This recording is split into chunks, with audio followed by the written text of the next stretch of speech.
Ciencia que suena. No, pero así no suena.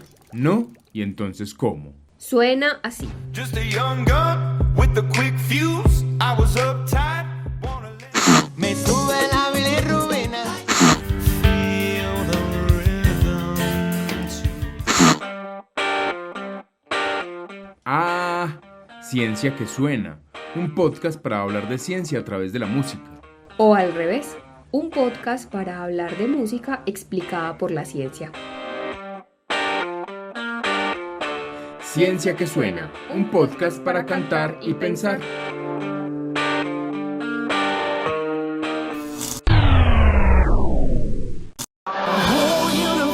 In a hot, dense state that nearly 14 billion years ago expansion started. Wait, the earth began to cool, the autotrophs began to drool, Neanderthals developed tools, we built a wall, we built the pyramids. Math, science, history, unraveling the mystery that all started with a big bang. Hola a todos nuestros oyentes, bienvenidos a un nuevo episodio de Ciencia que Suena. Este es nuestro quinto episodio de la primera temporada. Hoy vamos a hablar sobre evolución. Antes de empezar con el tema, queremos agradecerle a las personas que han comentado los 4 episodios anteriores, que nos han sugerido canciones, que también nos han sugerido temas. Un saludo también a nuestros amigos fieles oyentes que siempre nos comentan. Esperamos que compartan este episodio y este podcast con otras personas, pues para que nuestros oyentes se amplíen y ya no seamos solamente los amigos de la cuadra, los amigos de la universidad y la familia los que nos oigan. Está conmigo Alex Múnera. Hola Alex, ¿cómo estás? Hola, ¿qué más? ¿Qué más de cosas? ¿Cómo han estado? Muy contentos de continuar en este programa. Realmente nos gusta hacer esto. Lo escuchamos como 3 veces. Lo escuchamos cuando lo vamos a armar. Lo escuchamos cuando lo publicamos. Y nos sigue gustando, que eso es lo mejor de todo, pues, ¿cierto? Que nos gusta en las veces que lo escuchamos. Y gracias pues a la gente también, por supuesto, que lo ha escuchado y que le ha gustado, pero sí bueno sería que alguien nos escribiera un desconocido. Sería tan bueno un desconocido. Pero ojalá que nos escriban bonito, pues, que no sean comentarios, no porque necesitemos un club de aplausos, pues, pero sí porque qué pereza cuando la gente vota odio en las redes sociales, ¿no? Los que nos escriben hasta ahora son todos muy bellos, muy amables. Ojalá que pues recibimos con mucho amor, pero sí sabemos quiénes son los que nos escriben. Y se los agradecemos mucho, muchas gracias. Sí, gracias por la moral, pero qué bueno que un desconocido o una desconocida nos escribiera pronto. En fin, este es el 5º episodio y hoy vamos a hablar de la evolución, como ya dijo Lina, y antes de saludarles y de decir que quisiéramos que nos escuchara gente desconocida, escuchamos, yo no sé eso cómo se llama, nunca he sabido, siempre se me olvida cómo se llama, porque es que como yo lo que hago es cosas desde lo sonoro, entonces para lo sonoro es un cabezote, pero en lo audiovisual eso tiene un nombre distinto. Me estoy refiriendo a la cancioncita con imágenes que se presenta antes de empezar un programa televisivo, ¿cierto? O una serie, pues, audiovisual. Entonces escuchamos, le voy a decir el soundtrack de la serie de la teoría del Big Bang, que creería yo muchas personas la vieron en su momento, porque como vamos a hablar de la evolución, pues esta canción habla precisamente o trata de recorrer de manera muy rápida y muy ágil la historia de la humanidad o la historia de la Tierra, del planeta más bien, más que de la humanidad, la historia del planeta Tierra a partir del Big Bang. Entonces, por eso escuchábamos ese soundtrack de la teoría del Big Bang. Y ahora sí, pues vamos a hablar de a lo que vinimos, que es la evolución. Entonces la evolución, de acuerdo a la biología, no necesariamente es algo bueno, es algo que se da simplemente sin ninguna intención. Ahorita nuestro invitado, que enseguida también lo vamos a presentar, él lo explica mejor, se da sin ninguna intención, o al menos eso fue lo que yo entendí a nuestro invitado, que la evolución era básicamente como una especie de cambio, Sí. ¿cierto? Es como un cambio. A mí me gusta mucho la palabra mutación. Me Sí. encanta hablar de mutación. No es que me encante, no porque yo sepa de mutación, sino porque esa palabra me cae bien. Es una palabra que me gusta porque es una palabra, me parece que es como neutra, y mutación no necesariamente es una cosa buena. Una mutación es un cambio. Bueno, les voy a presentar al invitado de hoy. Él es Iván Darío Soto Calderón, es profesor del Instituto de Biología de la Universidad de Antioquia y allí coordina el Laboratorio de Genética Animal. Es magíster en Ciencias Básicas Biomédicas y es doctor en Biología de la Conservación. Él nos va a explicar, digamos, cómo ocurre la evolución, pero entonces es importante una de las cosas que él nos decía, y es que la evolución, como vos lo decías, no tiene ninguna intención. Uh-huh. Entonces, nuestros genes y los genes de las especies mutan y a veces esa mutación resulta para bien. Ajá. Favorece que el individuo, pues que una especie se pueda adaptar mejor al entorno en donde está, o al lugar en el que está, o a las condiciones en las que está. No es un asunto planeado. No es un asunto planeado, así es. Empecemos entonces a escuchar en esta conversación al profesor Iván Darío Soto. La mutación ocurre de manera aleatoria, los cambios ocurren de manera aleatoria, pero el ambiente va determinando cuáles mutaciones, cuáles variantes se seleccionan a favor y cuáles en contra. Entonces, como decimos en biología, la genética propone y el ambiente dispone, ¿cierto? Entonces, los organismos mutan y cambian al azar, sin ningún propósito. El ADN muta, el ADN no es inteligente como para decir cómo va a mutar, él muta simplemente, y ahí aparecen enfermedades, pero también aparecen oportunidades para que los organismos se puedan adaptar a esos entornos. Es como cuando yo juego cartas, yo te doy a ti un juego de cartas, esas cartas puede que no te sirvan para nada, pero puede que te sirvan para ganar el juego.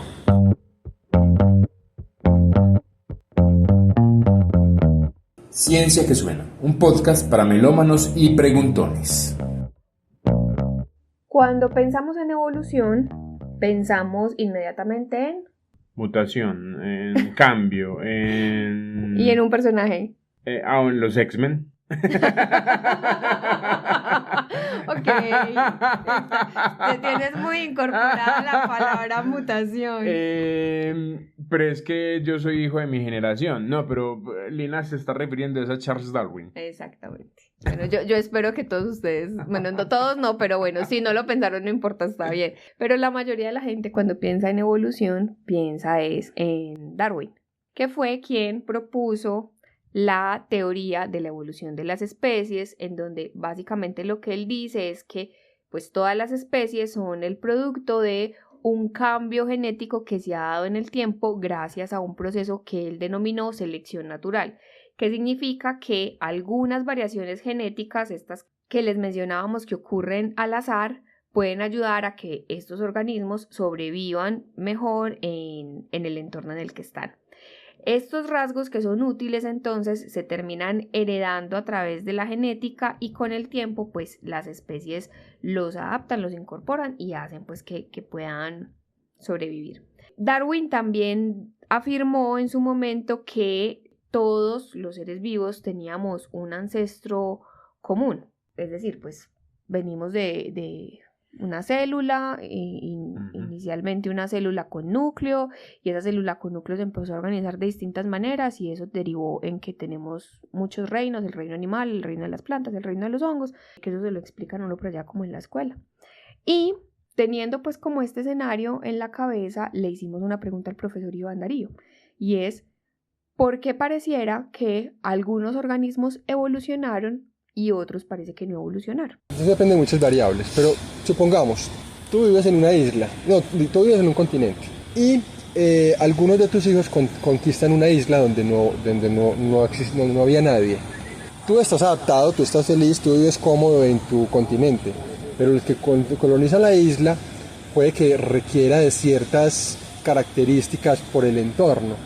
Si ese organismo de pronto muta y cambia algunas de sus características, esas características le permiten adaptarse mejor a ese entorno, pues él va a poder cambiar. Pero eso no implica que yo, que estoy en el continente, desaparezca, ¿cierto? Entonces pueden grupos similares que tienen un ancestro común evolucionar, por ejemplo, en diferentes contextos ecológicos, en diferentes ambientes, pero no son excluyentes, pueden coexistir en diferentes entornos. O sea, tiene mucho que ver también con la ecología, con los entornos, con cuestiones espacio-temporales, es decir, los ambientes pueden cambiar en el tiempo, pero también en el espacio. Entonces un organismo o un tipo de organismo puede cambiar en el tiempo, pero también se coloniza otros ambientes, otros entornos, donde se puedan favorecer otras características diferentes a las que ya existían. Llegó el momento de escuchar la primera canción también de nuestra generación, pues de la generación de Lina y mía, de los 90. Les estoy hablando de un grupo de Estados Unidos, de Seattle específicamente, Pearl Jam, con la canción Do The Evolution, que es una canción que hace parte del quinto trabajo discográfico de la banda de Pearl Jam, que se llama GL. 1998 era el año cuando lanzó ese álbum, que es un álbum inspirado en un libro, en el libro Ismael, escrito por Daniel King, y de hecho dice la banda que Do The Evolution es como el track que más se inspira o que más, digamos, hace referencia a ese libro. Ismael, de Daniel King, es una obra literaria que invita al lector a reexaminar la visión del mundo y a considerar su papel en el entramado de la vida. Su pasión, estoy hablando de la pasión del señor Daniel King por el ambientalismo, lo refleja en el texto e invita pues a la reflexión. Es como un libro más ambientalista, más un poco crítico también, ofrece unas posturas y unas lecciones sobre la relación entre el mundo y la naturaleza que nosotros tenemos, y hace un llamado urgente a la necesidad de reevaluar los valores y las prácticas sociales que tenemos con el mundo, que es una cosa que ahora es muy común, mucha gente habla de eso, esa invitación se hace o ese llamado de atención se hace todo el tiempo, pero pues para ese momento, hace ya casi 27 años o alrededor de 27 años, pues era, digamos, todavía un poco, por lo menos llamaba la atención, por lo menos era interesante para muchos. Eddie Vedder, que es el vocalista de Pearl Jam, dice que Do The Evolution habla sobre aquellos que están embriagados con la tecnología, aquellos que creen ser el ser vivo que controla el planeta, y pues es una crítica entonces al sistema social, al sistema económico, y muestra las consecuencias de ese consumismo desmesurado. Para quienes no han escuchado la canción, o para las nuevas generaciones que no han escuchado la canción o que no han visto el videoclip, pues los invitamos a ver el videoclip. Muestra pues la historia de la humanidad en una versión muy condensada, desde la primera célula hasta la extinción de los dinosaurios, pasando por el ser humano como un hombre primitivo y violento, luego la supuesta o la aparente evolución o la mutación que hemos tenido como hombres o como seres humanos. Hay imágenes del Ku Klux Klan, se muestra una batalla durante las cruzadas, hay un desfile militar nazi, se muestra también cómo cazan ballenas, la clonación genética, hay una crítica muy fuerte también a la tecnología. Y al final vemos algunas imágenes del futuro, que para ese momento pues Pearl Jam se lo imaginaba con bombardeos, explosiones nucleares, una cosa que no dista mucho de nuestra realidad actual. En el 99, o sea, un año después, cuando fue lanzado el disco, recibió premios Grammy a Mejor Video Musical y también a Mejor Interpretación Hard Rock. Y hace un par de años lanzaron un libro que se llama Pearl Jam Arc of Do The Evolution, que lo que hace es contar la historia de el videoclip, ¿cierto? Entonces tiene celdas de animación del videoclip, tiene guiones de los gráficos, diseños inéditos, y cuenta, digamos, de manera muy detallada en 200 páginas cómo fue que armaron ese videoclip, porque pues fue muy importante pues como para su época, no solamente porque era animado, sino por la historia que estaba contando. Entonces escuchemos a Pearl Jam, Do The Evolution, la primera canción de esto que se llama Ciencia que Suena.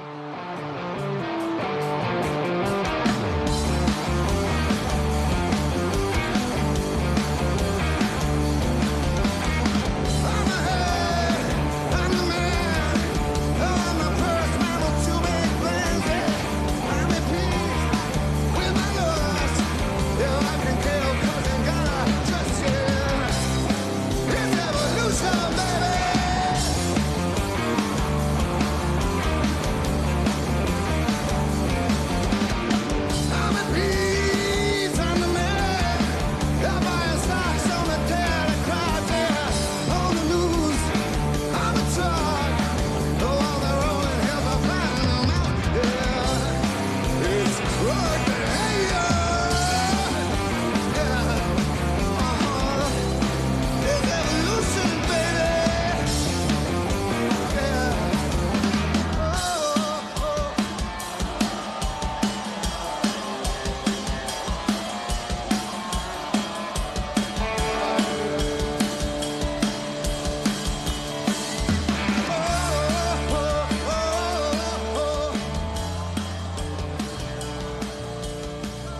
Cuando pensamos en evolución, también pensamos que eso fue una cosa que pasó hace muchos años, que la evolución es lo que nos tiene hoy así como está, y pues que ya lo que hay es cómo quedamos.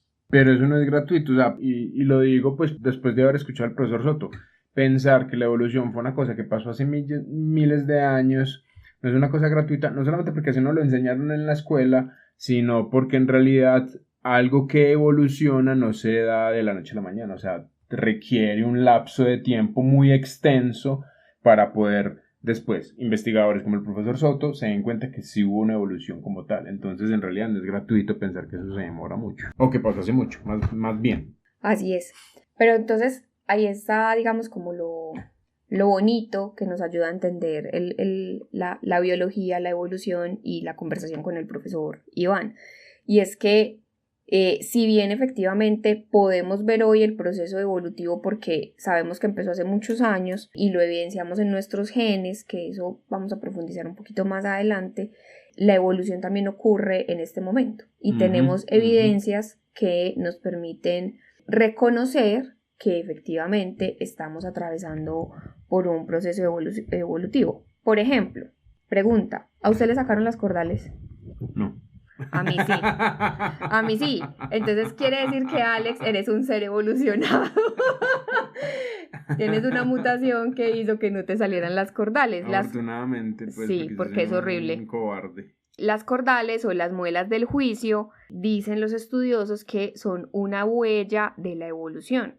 Resulta que nuestros ancestros, los homos de hace muchísimos años, tenían el cráneo más grande, entonces pues le cabían más muelas que las usaban para masticar alimentos que eran muy duros.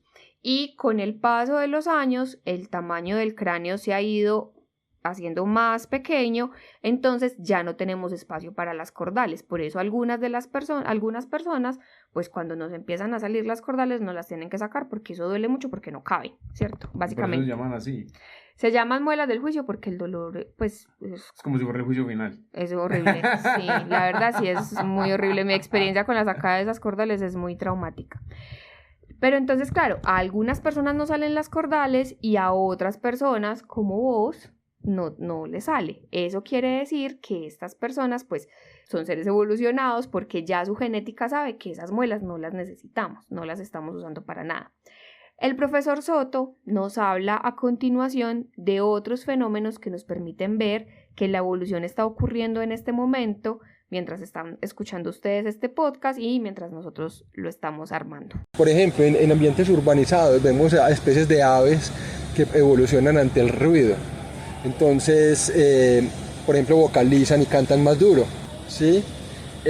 O especies que, por ejemplo, dada la gran cantidad de luz que hay en la ciudad de noche, pues aprovechan la luz para capturar insectos, por ejemplo, que están alrededor de las lámparas. Entonces, aves que eran diurnas se han empezado a volver un poco nocturnas, ¿cierto? Son procesos, mira, que son de adaptación a esos cambios ambientales. Entonces, dada la tendencia de cómo va cambiando el mundo, podemos en alguna medida limitada, pero podemos predecir, digamos, qué se requiere para que los organismos puedan adaptarse a esos ambientes y si evidentemente lo están haciendo o no, o en qué medida. Ciencia que suena, un podcast para cantar y pensar. Continuamos en Ciencia que Suena. Este es un podcast que se emite cada 15 días a través de YouTube. Y el objetivo del podcast o la idea del podcast nació a partir de las canciones. Y este episodio nació a partir de la canción que nosotros les vamos a presentar a continuación. Se trata de Plan Maestro de Jorge Drexler, una canción que está en Tinta y Tiempo, que es el disco más reciente de Jorge. Que en realidad pues ya no es tan reciente porque eso fue 2023, o sea ya debe estar que saca otro seguramente. El caso es que uno puede hacer muchas relaciones con esta canción, con el disco, porque entonces Jorge Drexler fue médico, se lanzó de músico, digamos él en Uruguay, él es uruguayo, entonces en el Uruguay mientras era médico iba haciendo canciones, iba cantando en bares y no sé qué. Pero después hubo un momento, a los 30 años, en donde él decidió definitivamente dedicarse solamente a la música y se fue para España. Entonces ese es, digamos, como un referente, que él sea médico nos ayuda a entender mejor esta canción y otras que él tiene alrededor, pues como de la explicación de la naturaleza y el mundo y demás. Tiene una prima que es física, que se llama Alejandra Melfo, que vive en Venezuela, que es profesora de una universidad en Venezuela, que es la Universidad de los Andes en Mérida, y ellos dos conversan mucho, son buenos amigos. No solamente por ser familia, sino porque parece ser que se entienden muy bien, son muy buenos amigos, y dentro de las tantas conversaciones que ellos pueden tener, pues en algún momento, ella que es física empezó a hablar de cómo las células decidieron en algún momento, aunque yo no sé si la palabra decidir sea correcta, pero por lo menos cómo las células en algún momento se juntaron. Y a partir de ahí, dice ella de manera muy poética, el amor surgió.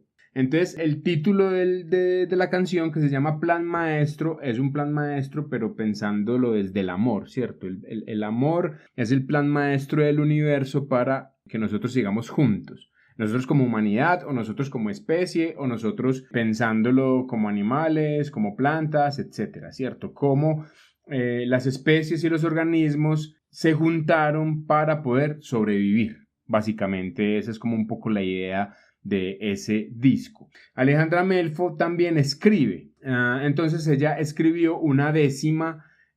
Bueno, aquí valga la pena también decir que Jorge Drexler desde hace varios años tiene como una obsesión, una cosa enfermiza un poco con las décimas.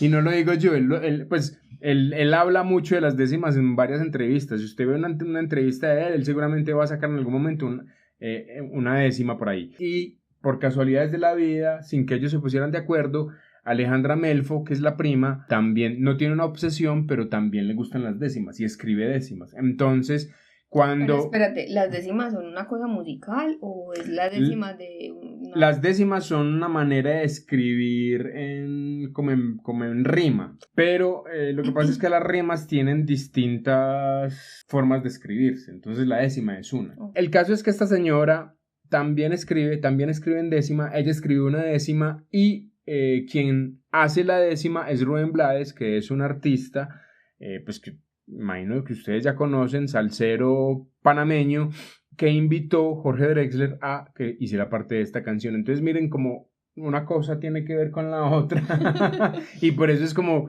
medio enredado hablar de esta canción, pero que es muy interesante de escuchar. Entonces vamos a escuchar Plan Maestro de Jorge Drexler con Rubén Blades. Bueno, Rubén Blades no, porque esta canción nosotros la extraemos desde un concierto, pero sí vamos a poder escuchar a Alejandra Melfo, que en la gira de Tinta y Tiempo que se hizo durante todo el 2023 y parte del 24, él empezaba sus conciertos con la voz de la prima en el intercambio de mensajes de WhatsApp. Entonces vamos a escucharla a ella, cómo empezaba él los conciertos, y luego, pues después de escucharla a ella, vamos a escuchar un fragmento de la canción Plan Maestro de Jorge Drexler.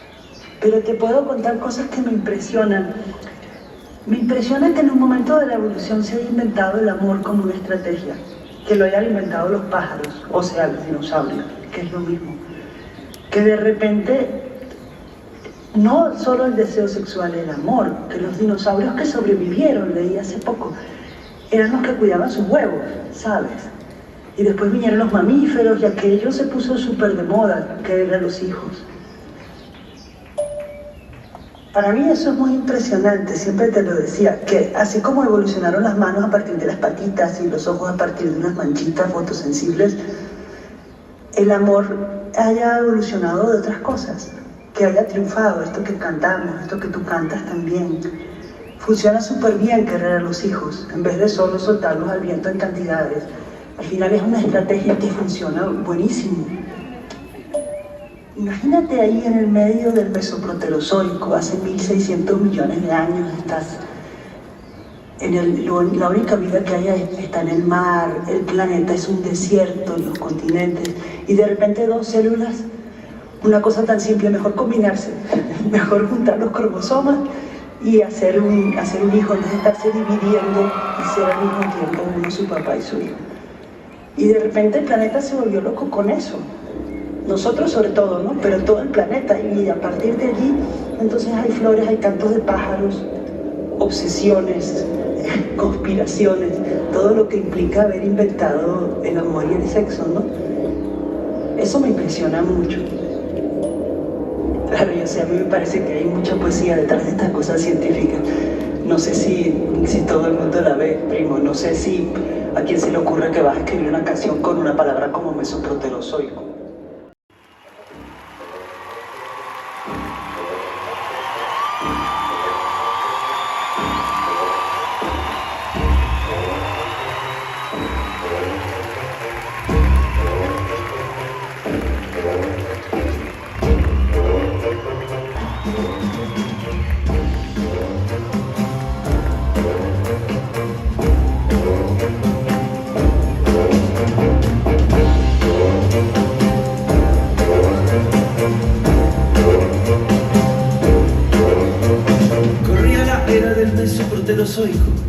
Cuando aquella célula visionaria, en un acto inaudito tirando heroico, tuvo una idea revolucionaria.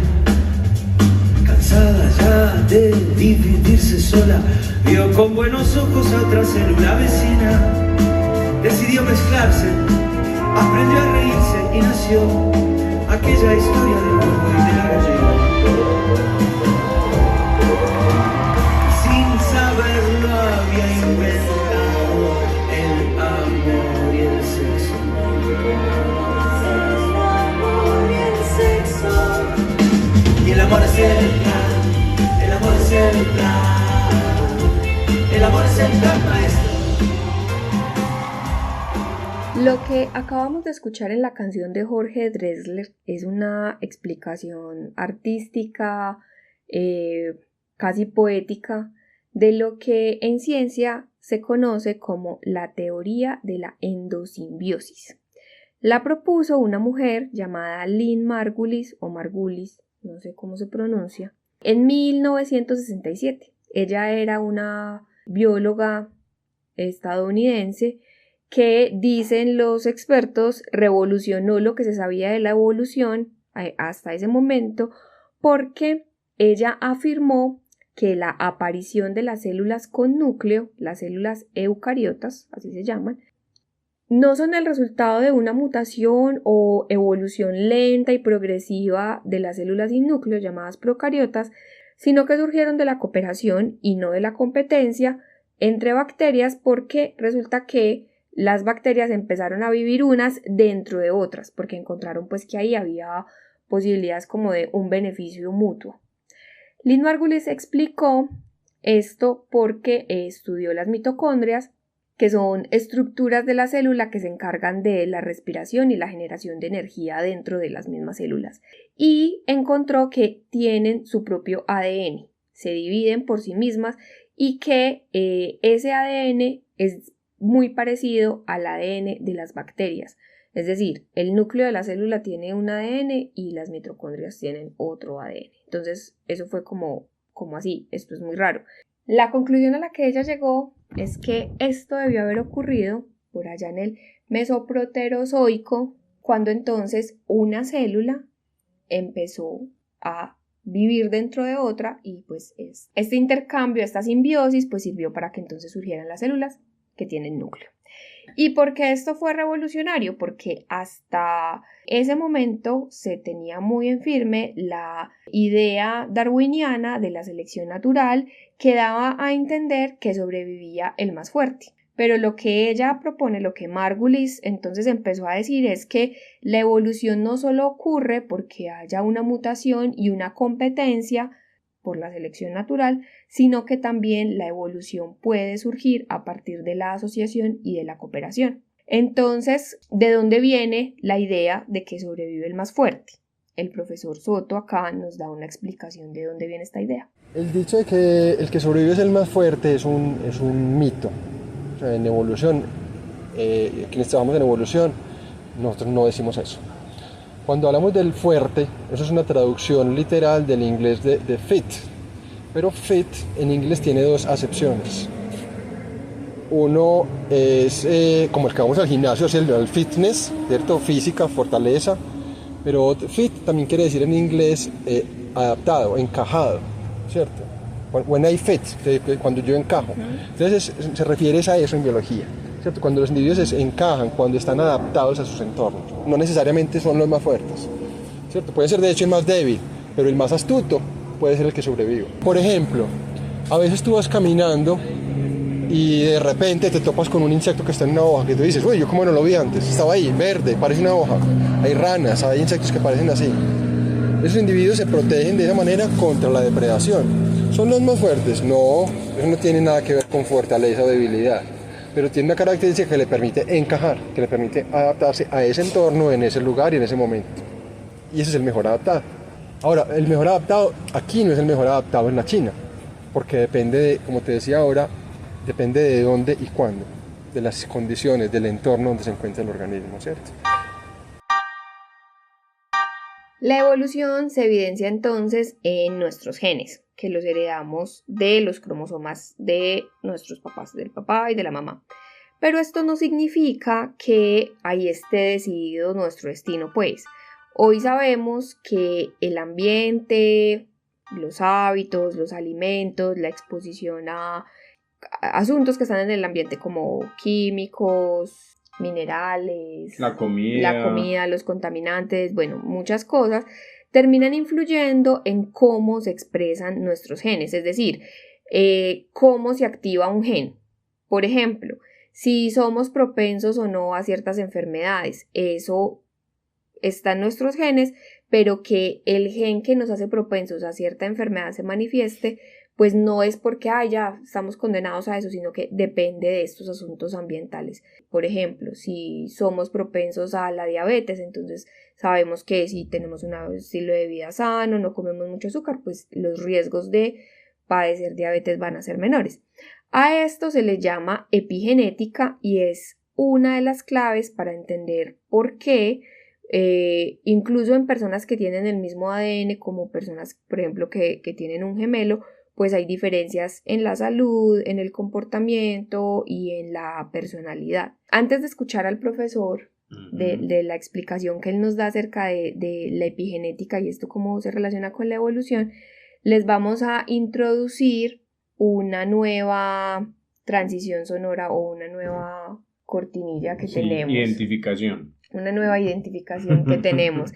Cortesía de una amiga mía que se llama Carla Ortiz. Hablando con Carla sobre el podcast, ella nos sugirió un tema que vamos a desarrollar en la próxima temporada y dice así. Pon a sonar a la ciencia. Eso es lo que se llama la epigenética. Sí, hay factores medioambientales que interactúan con tus genes, con lo que tú eres, que afecta tus experiencias, la forma como filtras tus emociones y que en últimas determina lo que tú vas a hacer, ¿cierto?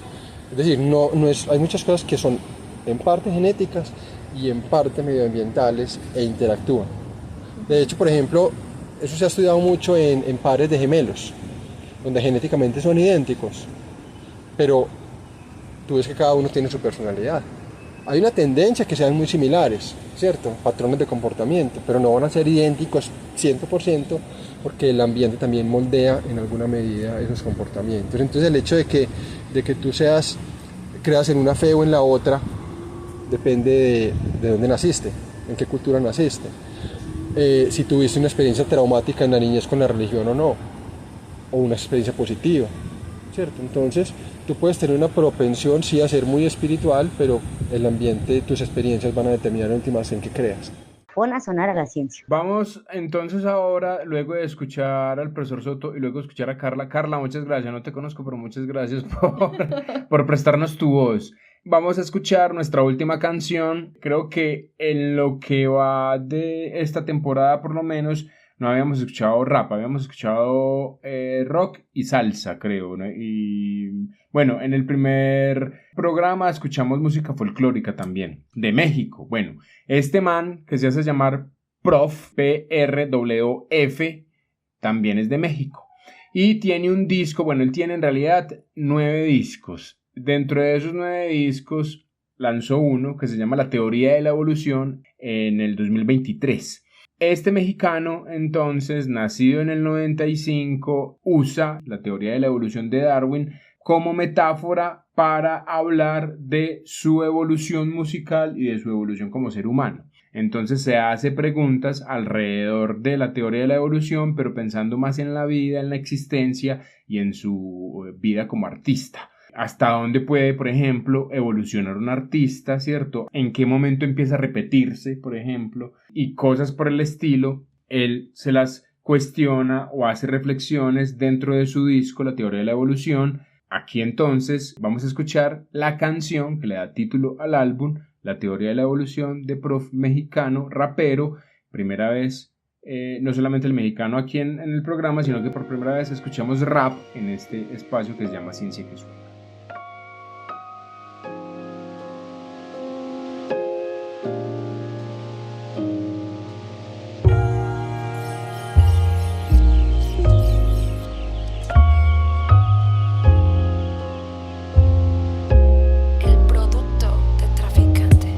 Podría estar toda la noche haciendo de este rap de nicho. Podría estar toda la vida haciendo lo que nunca he hecho. Enamorarme de una bota sabiendo que soy un bicho. Es esa clase de fetiche del zapato contra el pecho. Bajo esta luna tan vieja se me ocurren nuevos dichos. Si no lo haces por amor, entonces hazlo por capricho. Yo soy otro Capricornio que no cree en la astrología. Tengo pólvora en las venas, qué clase de biología. Escribiendo por ansiedad canciones de filosofía. O me meto a la canción o al pabellón de psiquiatría. Antes tuve unos amores, dije que no me entendían, pero hay veces que parece que ni yo me conocía. Es la teoría de evolución sobre las otras teorías. No te sientas tan seguro del futuro todavía. Y ya sé que la vida es corta, pero bueno, es toda mía. Y todo lo que se soporta se vuelve melancolía. Siempre es demasiado tarde y si no, demasiado pronto.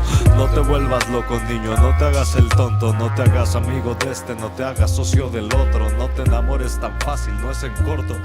Siempre es demasiado tarde y si no, demasiado pronto. No te vuelvas. En este episodio, además de hablar de evolución desde la ciencia y contarles de canciones que mencionan este concepto, les tenemos un dato muy interesante. Conversando, bueno, al menos para mí fue muy interesante pues cuando el profesor me lo contó. No, yo creo que para todo el mundo va a ser muy interesante.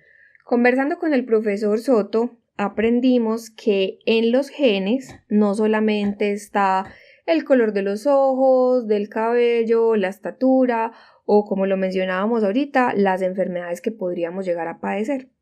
Parece ser que en nuestros genes también está el gusto por la música y eso lo hemos conservado durante generación. Parece que es un rasgo evolutivo que quedó en nuestros genes. El profesor nos explica entonces cuáles son las teorías o las hipótesis más bien alrededor de por qué el gusto por la música también tiene una base genética. El gusto por la música, es decir, el escuchar, pero también cantar o tocar música, como una característica que pudo haber evolucionado por selección sexual, es decir, es un tipo de selección natural, donde los machos tratan de conquistar a las hembras para poder reproducirse. Como hacen algunas aves. Como hacen muchas aves. Y para muchos estudiosos, el canto o el gusto por la música es una especie de lenguaje. De hecho, apareció antes del lenguaje hablado y escrito. Entonces, algunos lo entienden como un proto-lenguaje, un lenguaje antiguo que evolucionó y que compartimos con otras especies. Que obviamente fue más refinado y tiene ciertos patrones y características en los humanos, sí, pero que evolucionó en otras especies, no solamente en los humanos. Darwin lo explicaba como una característica que pudieron haber utilizado los machos para seducir a las hembras. Pero otros autores pues, más recientes hablan de otras teorías. Por ejemplo, no sé si tú has escuchado, hay un dicho que reza que quien ora cantando ora dos veces. Es una frase que se le acuña a San Agustín, ¿cierto? Y tiene mucho sentido porque las personas que oran, pero cuando oran cantando, de acuerdo a San Agustín, y eso está demostrado, pues logran estados de meditación mucho más profundas, ¿cierto? Porque hay un efecto claro de la música sobre el cerebro, ¿cierto? Entonces, al parecer, o de acuerdo a una de estas hipótesis, la música tiene la capacidad de hacer a una persona más fuerte, de darle una mayor resiliencia, una mayor capacidad de responder, por ejemplo, a los problemas, a las dificultades y de adaptarse mejor a las condiciones medioambientales en cierto momento dado, ¿cierto? Mira que eso es evolución. Eso es una hipótesis. Hay otra hipótesis que no es excluyente con esta, y es que la música une, ¿cierto? De alguna manera, por ejemplo, supongamos que tú tienes a tu familia, tú puedes tocar a tu papá, tocar a tu mamá, es decir, hay un contacto físico con aquellas personas que queremos, pero cuando tú cantas en grupo, de una manera es como si tuvieras un contacto físico con todos ellos al mismo tiempo. Es decir, genera un vínculo real, ¿cierto? Uno siente esos vínculos cuando las personas están en un concierto, ¿cierto? Son 70.000 personas sincronizadas al ritmo de la música con un objetivo común. Y eso parece que pudo haber tenido un efecto en cuanto a la cohesividad de los grupos. Y eso es muy importante, por ejemplo, en la evolución humana, porque nosotros como primates no sobrevivimos solos, sobrevivimos en grupo. En la medida en que los grupos sean más cohesivos, que estén más unidos, que vayan en la misma dirección, van a lograr ser exitosos. Y la música pudo haber tenido un efecto en ese sentido, ¿cierto? Sí, datazo. Y eso tiene que ser genético, porque eso se hereda, ¿cierto? Si eso se hereda y está en todos los seres humanos, entonces puede evolucionar por selección natural si el ambiente favorece esa característica, ¿cierto? Mira que es un rasgo biológico. A veces pensamos que la música es algo netamente cultural, artístico, pero tiene una base genética, una base biológica por naturaleza.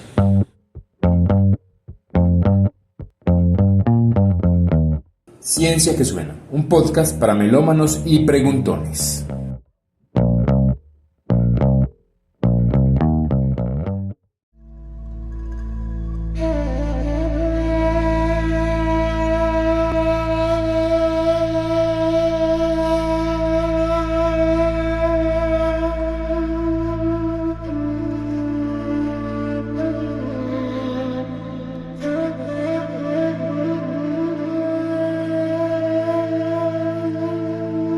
Aparte de la relación que tiene la música con la evolución y la humanidad, también el profesor Soto nos hablaba de cómo la espiritualidad o la idea de creer en un ser superior también tiene una relación con la evolución de la humanidad.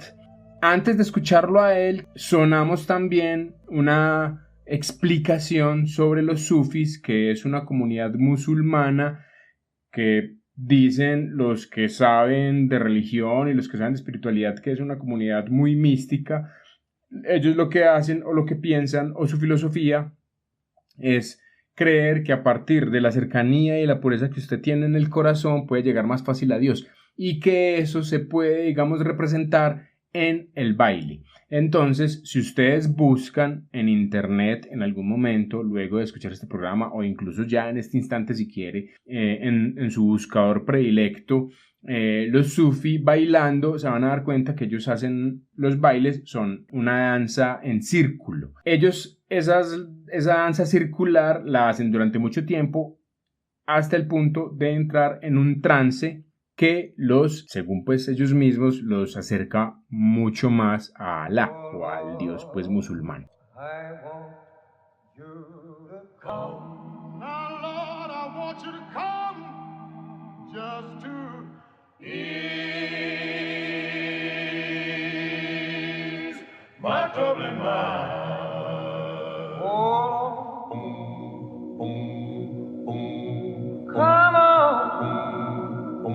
And ease my trouble and my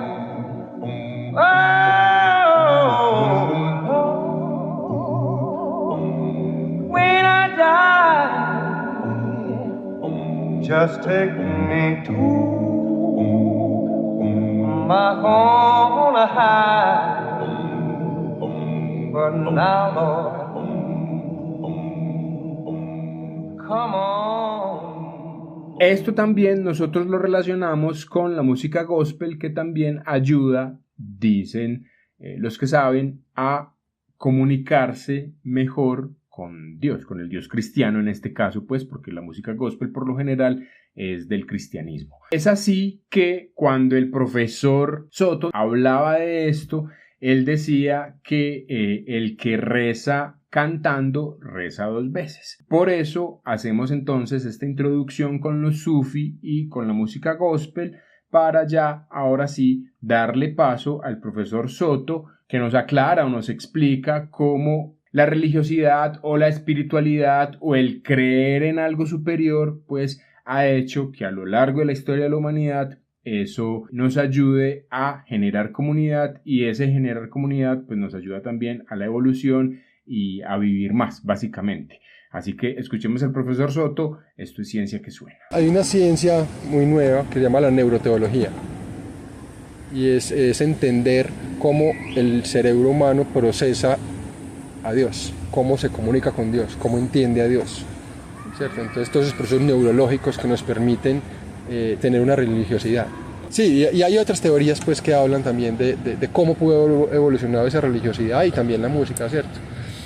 Algunos hablan de que simplemente pudo haber evolucionado como un efecto colateral de otras cosas, ¿cierto? Por ejemplo, en el caso de los seres humanos, el pensar en la vida eterna, ¿cierto? Se piensa que puede ser favorecido por selección natural, porque eso le da esperanza a la gente. Entonces la esperanza en una vida eterna, eso te puede dar mayor resiliencia. Pero también lo que se piensa es que puede haber evolucionado como un efecto colateral, por ejemplo, de esa capacidad nuestra de abstracción, de entender nuestro entorno, de entender que si yo hago algo, eso va a tener una consecuencia, o de que si no lo hago también, ¿cierto?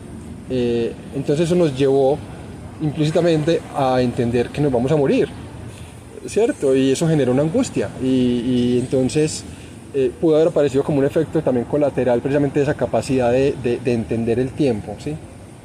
Entonces, en la medida en que un rasgo le dé a un individuo una mejor capacidad de adaptarse, eso va a facilitar que esos genes que le dan esa característica se transmitan a sus hijos y se propaguen en generación tras generación, y que puedan llegar a convertirse como una característica ampliamente generalizada en una especie. Y la idea de Pero no es porque la especie actúe como especie.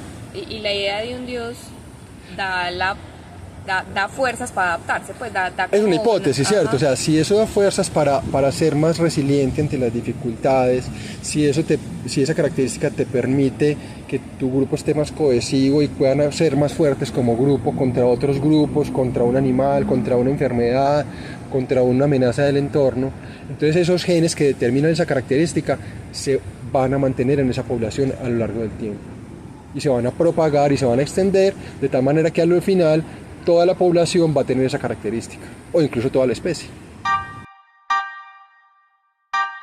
Para despedir el programa les tenemos una pregunta. ¿Cuál creen ustedes que será el próximo paso en la evolución humana? Nos pueden dejar sus respuestas en las casillitas de los comentarios de acá de YouTube. O bueno, pues también los amigos nos pueden ir hablando por el WhatsApp y por los otros medios por donde nos hemos ido conversando. Alex, ¿usted qué opina?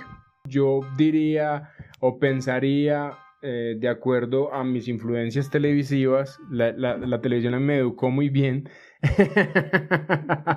O sea, por ejemplo, yo me pongo a pensar en las branquias, ¿cierto? Pues como en alguna película o varias películas en donde los humanos tienen branquias y viven debajo del agua, o pueden pues nadar debajo del agua sin necesidad pues de salir porque se murieron de asfixia. Otra que se me ocurre también muy de ciencia ficción, aunque no me guste tanto la ciencia ficción, es que ya no vamos a tener 5 dedos sino 4, porque se supone que además hay una teoría, una hipótesis, se supone que hay un dedo que ya casi no usamos, creo que es como el meñique, no sé cuál, entonces como que estilo, vos te viste Batman, pero el Batman de Tim Burton, el Batman como de 1989, creo que no te lo viste.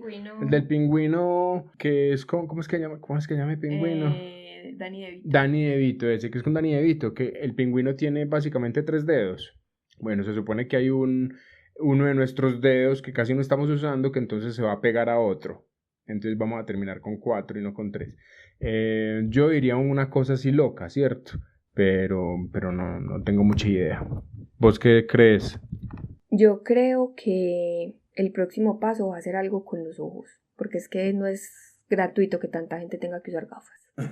Ave María. O sea, todo el tiempo pegados de un celular, los ojos algo nos va a tener que pasar en los ojos, porque, pues no digo que nos va a salir un tercer ojo, pues, pero sí creo que los ojos van a tener como que adaptarse, porque es que ya la mayoría de la gente tiene que usar lentes. Entonces, de pronto por ahí, no lo sé. Pero bueno, es una pregunta que dejamos abierta para la conversación y esperamos su respuesta. Le agradecemos a nuestro invitado de hoy, el profesor del Instituto de Biología de la Universidad de Antioquia, Iván Darío Soto Calderón, quien coordina el Laboratorio de Genética Animal de esta universidad, pues por todo lo que nos contó hoy y que nos ayudó a aprender sobre la evolución. Y también agradecemos mucho a todos los que llegaron hasta aquí con nosotros. Al profesor Soto hay que dar un agradecimiento especial, y es que él se tomó la tarea de buscar qué relación tenía la música con la evolución. Nuestros invitados son los mejores, son tan juiciosos y tan ñoños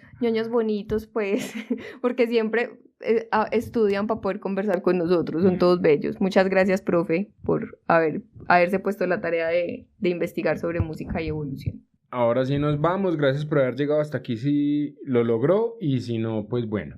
La gente que llegó hasta aquí, no sé cuántos llegan hasta acá, pero entonces nos escuchamos en una próxima, cuídense mucho, chao.